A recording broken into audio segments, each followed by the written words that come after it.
বর্তমান জামানার মানুষগুলো কোন ধরনের ধার্মিক এবং প্রকৃত ধার্মিকদের সাথে এদের ব্যবহার বা আচার আচরণ কীরকম হয়ে থাকে এই বিষয়েই খুবই সংক্ষিপ্তভাবে কিছু কথা বলতে চাই সুফি সদরুদ্দিন চিশতি রচিত কোরআন দর্শন নামক গ্রন্থ হতে।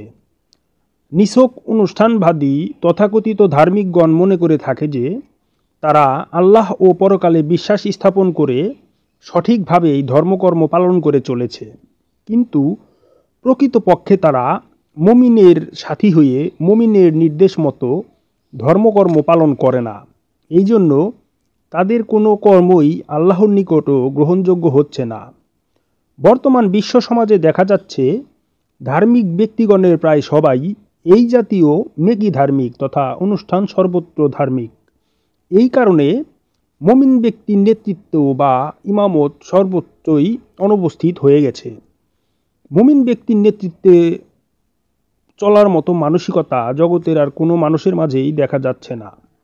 ধর্মশালা ও তার বাহিরে সবখানেই বস্তুবাদী দুনিয়াদারের শাসন ব্যবস্থা বিরাজমান।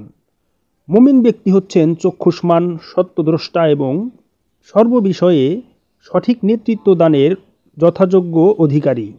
অথচ কোথাও যদি কখনো কোনো মুমিন তথা অলিয়া উলিয়া আত্মপ্রকাশ করেন, তখন তিনি এই জাতীয় অনুষ্ঠান সর্বত্র ধর্ম পালনকারী বদ ধার্মিকগণের দ্বারা অস্বীকৃত এবং কোনো কোনো ক্ষেত্রে নির্যাতিত হয়ে থাকেন।